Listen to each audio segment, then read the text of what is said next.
Oh, well, that looks a little better. I was told last time to sit up or put a pile of my old D&D books underneath me.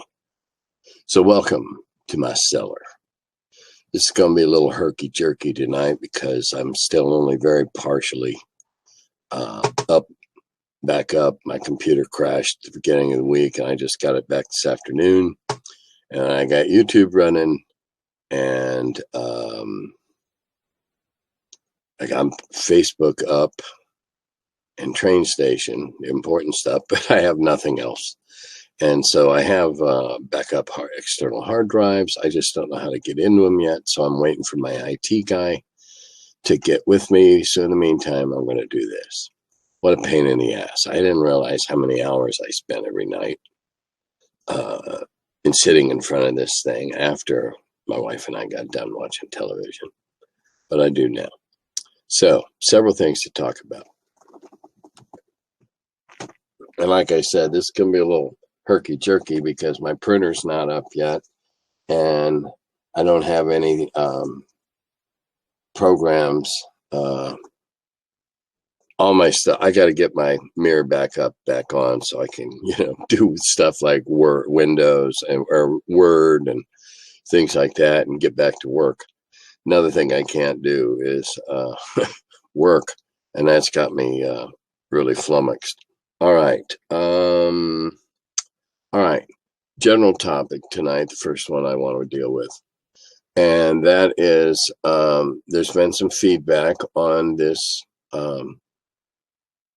gaming as therapy idea. And I'm happy to say I'll give you more information when I have it all completed about this gentleman who started a 501(c), and they go into facilities and run games. And I just think it's wonderful. I think it's great. I've asked him to see if they can commission charters in other states. Some states allow them to do that type of thing, others don't. But I think this is really something I want to get behind, both this gentleman's existing organization, and if it can be spread out, go no further and spread this one. If it can't, well then we'll see what can be done. I think it's a wonderful thing. As I've mentioned before, we didn't invent role playing. Psychologists and psychiatrists have been doing role playing for a long time. Role playing has also been used as a training technique, and now that we can see some of the benefits, I had another person who wrote in and said that they had been diagnosed with colon 3B at a young age. I mean, a surprisingly young age, and he remembers his gaming sessions during all that time as the high points of that ordeal. And I can certainly relate to that. And so I'm real fired up about seeing where this goes and see where it can be taken, and see if we can even let's see what kind of see what we can generate. I don't want to put a word on it. Let's see what kind of we can generate. Let's see. Next thing. Oh, we are working on the Benny 2 spells thing. I don't believe an exact match has been done. And if not, well, I can already there's one that I just made me laugh so hard when I read it that I may choose it. Involves coitus interruptus. Okay, next up. All right, this person addressed me as an apologist for D&D, and I I had to think about that a minute. I had to go look it up, make sure that I wasn't, apologist, one who explains in deeds or writing or words. Yeah. Okay. So yeah, I'll take that. I'm an apologist for D&D. And this person was particularly interested in whether or not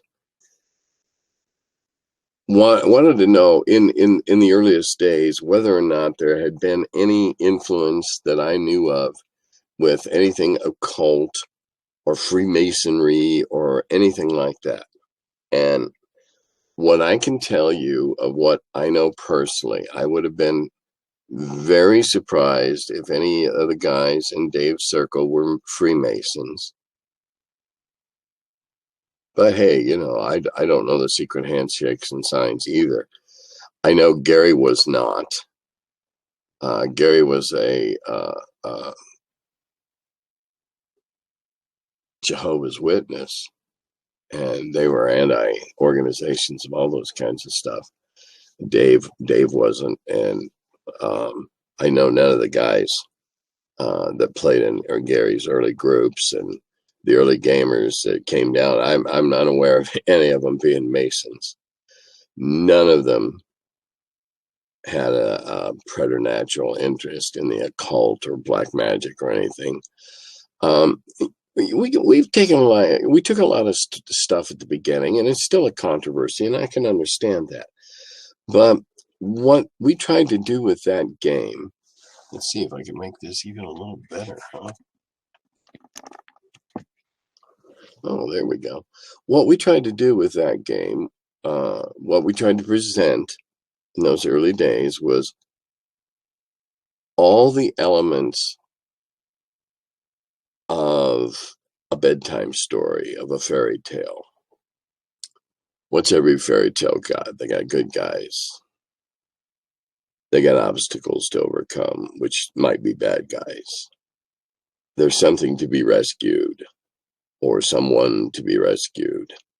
And there's a malevolent force, whether it's Snow White's apple that puts her into the unnatural sleep, or the mirror on the wall. We plucked all this stuff out of kids' stories and fairy tales and Grimm and folklore. And we said, okay, here's all the ingredients to have a medieval fantasy. Use what you like. Remember, that was our original presentation. Here's all these things. Now, yeah, I've admitted since that we expected an awful lot of those early adopters, but surprisingly, enough of them were able to figure out what we had meant. But there was no influence. In fact, we shied away, and at the time of the beginner's set, the intro Blue Holmes, the nasty magic was taken out, and the nasty monsters were taken out. Not because we were trying to inculcate a generation of young RPGers with, monsters and stuff. No, again, it was here's some stuff to play with, and if you like it, fine. And there's always more stuff you can add later, or put it in on your own, or add it to yourself. All these were viable options. And bad news.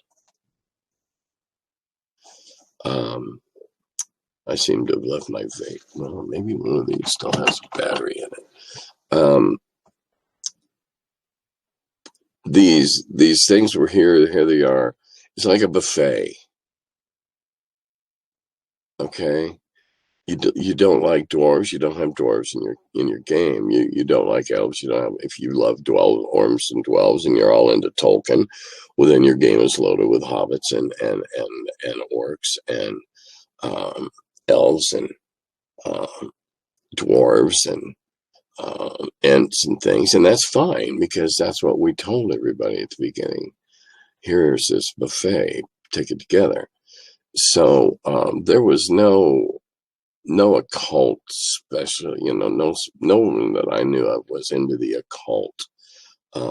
My goodness, if you look back to that period of time, look at the company that actually put out a bookshelf game of magic, black magic, Avalon Hill, for God's sakes.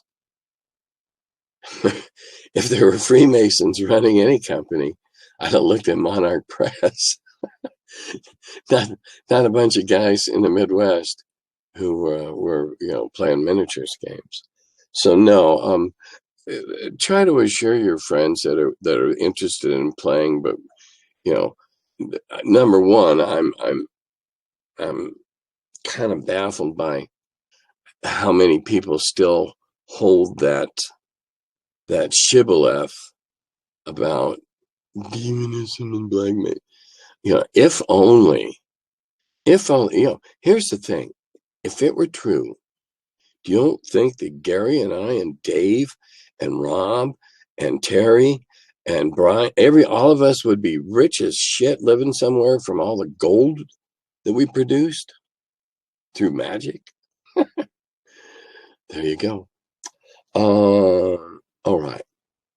Next one a person was devising an adventure to run at a game show at a con and wanted to provide pre-gens, and the one's wondering how to go about that, which I think opens up a whole new can of worms that I'd like to talk about, and that is both making the adventures and the pre-gens and how they're interrelated.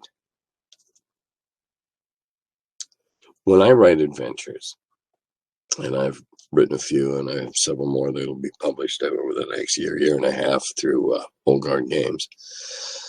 When I write, I generally sit down and write adventures that will challenge a party of roughly 8th and 9th level AD&D true level characters, because those were very potent characters in the old scheme of things. So that's how. Now, what that really relates, extrapolates to in the different rule systems, I don't know. I don't have to, because when they're being printed for other rule systems, there's translators that do that. But here's how I went about it. I had to do both kind of at once at the same time, because I was going to write adventures again, and I was going to play test them at the cons I was starting to go back to and be invited to. So I came up with both sort of at the same time. Having decided that I was going to write 7th to 9th, now I had to flesh out what I would think was a legitimate 9th level, roughly. Or in some cases, I have split classes, which I don't like myself. But in my 15 high-level pre-gens, I have several combinations that people like to play that are viable.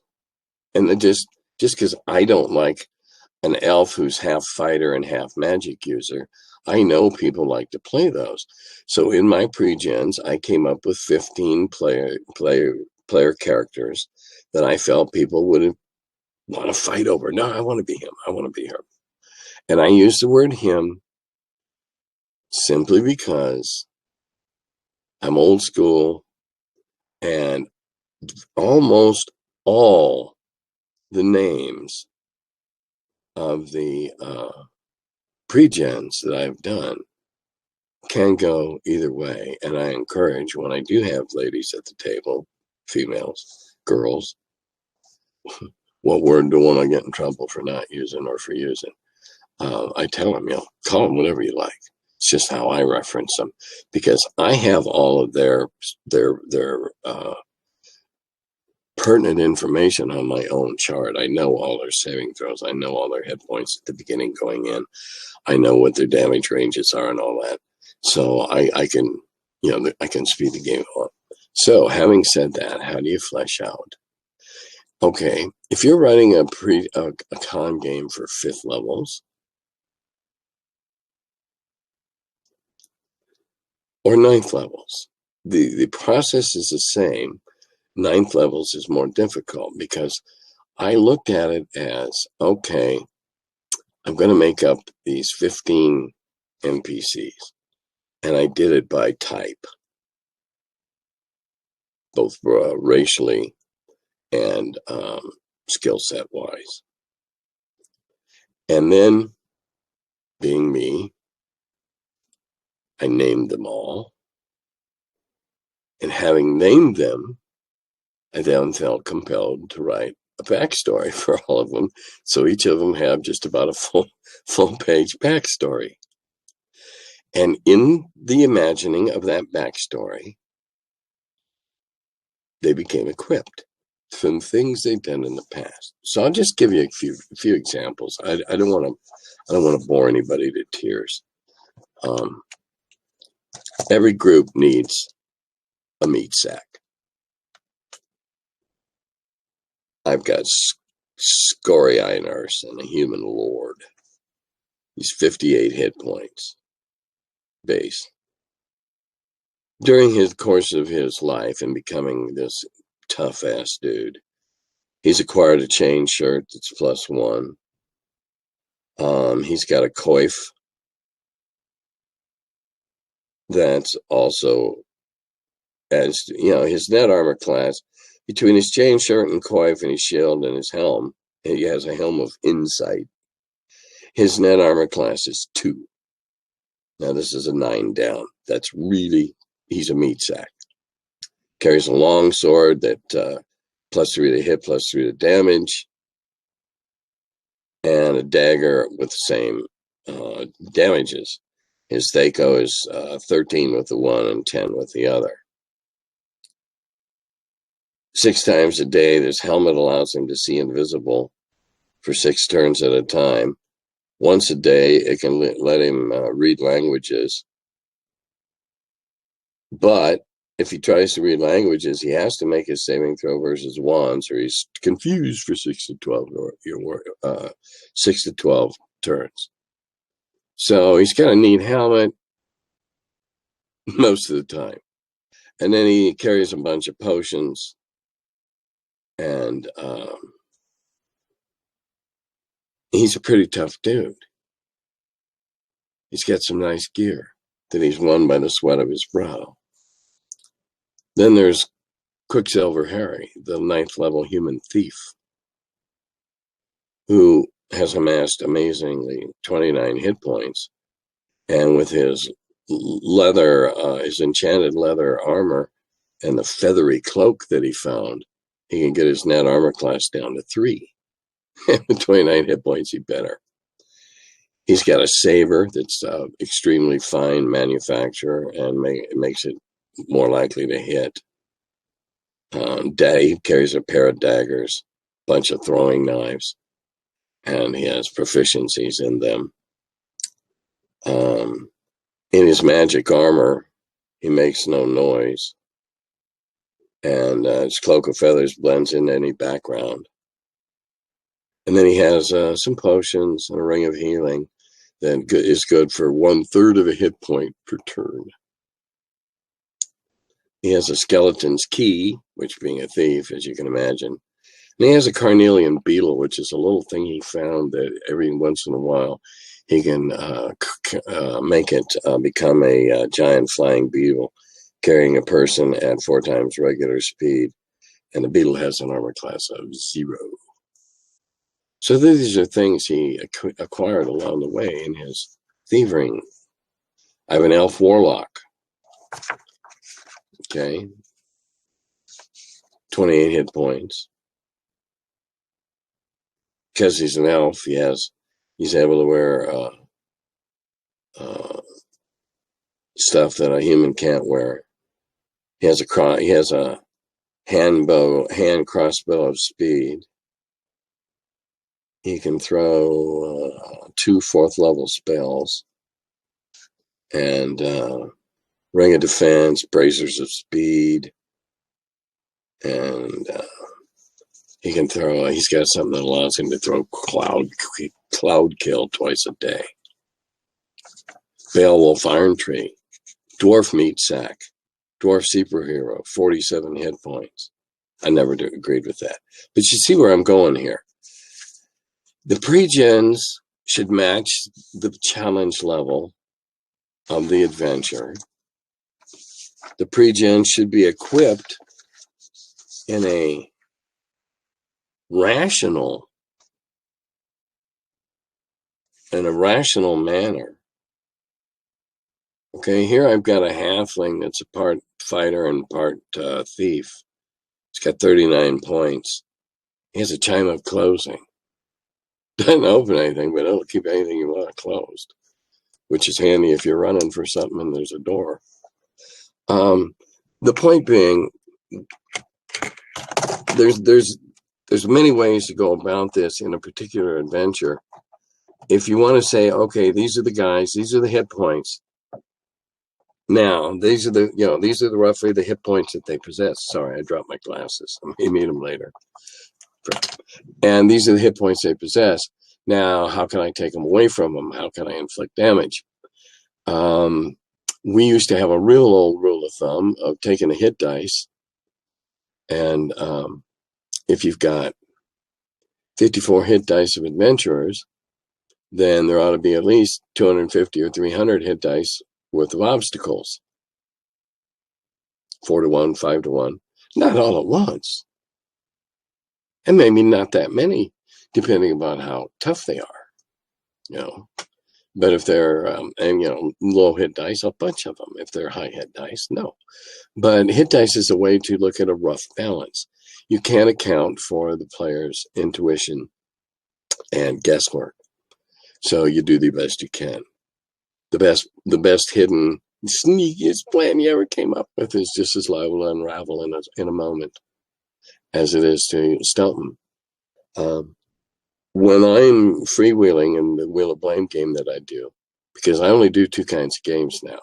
If I'm going to run a real tough, high level one for people that want a challenge, then I use these pre-gens and I give them a full bore adventure. The Wheel of Blame is another thing. I use my pukes. My pukes, boot camp term. My pukes are roughly third, fourth level. And they're not raw, they have some things. A sword +1, things that have gotten up to this far. And in this adventure, I don't tax them higher than what they are, because the adventures I run now are more deception and sleight of hand and disguise and problem solving. So the pre-gens you give them shouldn't be so. I certainly wouldn't put my 9 to 7s in my heavyweights. I wouldn't put in the Wheel of Blame unless I was willing to throw, instead of 8 miniature bugbears dancing around the maypole, something I actually did once, I would give them 18 full-sized bugbears dancing around the totem pole of their evil bugbear god. It's just about balance. You don't want to present them with something that they can't win. Now, having said that, I'll go back a little bit to my history, pre-cancer. I was known for about 80% TPKs. And I figured if I was giving them their pick of 15 ninth level characters and they couldn't beat me, because it wasn't me versus them.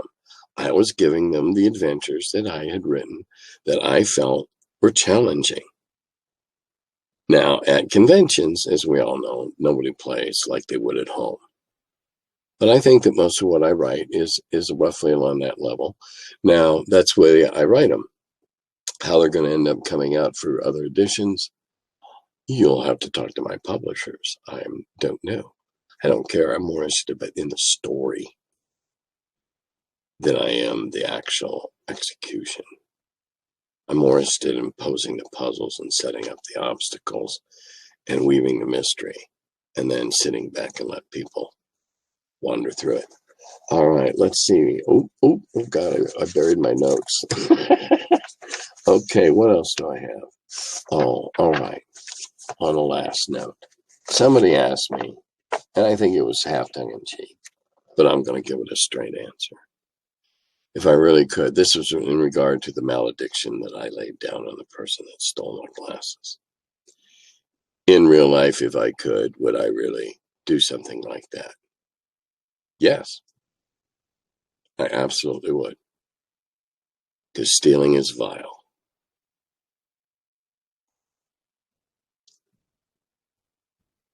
Hope it doesn't crush any balloons out there. All right. One last thing to talk about. AppleCon coming up in September. Way up in the Northeast. Go look at it.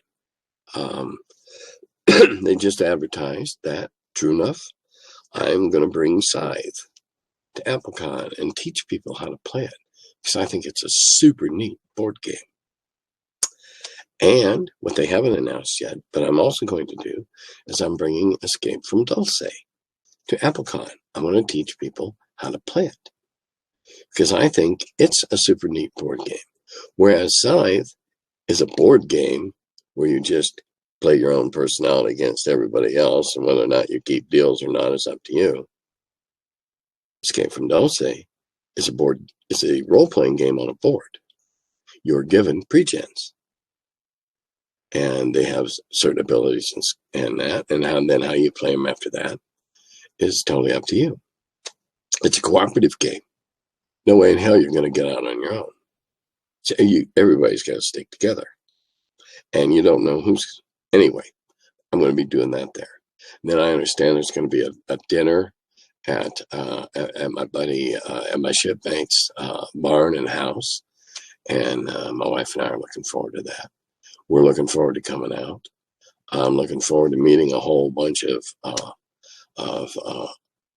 way up there, no offense intended, way up there gamers.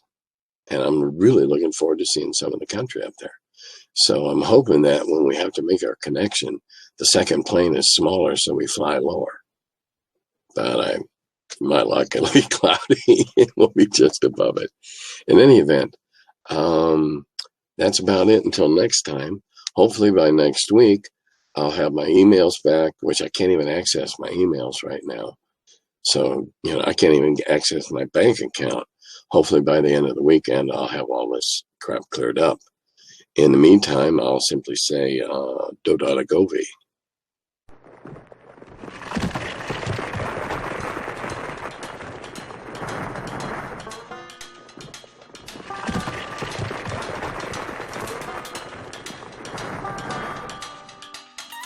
Oh, hello. I'm still figuring out when this thing starts. Welcome to my cellar.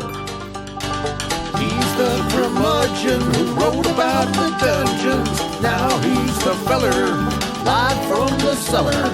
Talks about D&D and old school RPGs. Still quite a feller, the curmudgeon in the cellar. Last man around when them rates went down. Calling Gary in that Lake Geneva town. Hey Gary, it's an awful mess. Let me edit, we'll have success. D&D and Dragon Magazine. He's the curmudgeon who wrote about the dungeons. Now he's the feller, live from the cellar. Talks about D&D and old school RPGs, but he's still quite the feller, the curmudgeon in the cellar. Magic missile, it's a mortar shell. Make it hit in the first level spell. Brought psionics to the game to attack that wizard brain. ESR and fantasy, collection of micro armory. Tight with tramp under a tree, high as could be. He's the curmudgeon who wrote about the dungeons. Now he's the feller, live from the cellar. Talks about D&D and old school RPGs, but he's still quite the feller, the curmudgeon in the cellar. Still quite the feller, the curmudgeon in the cellar.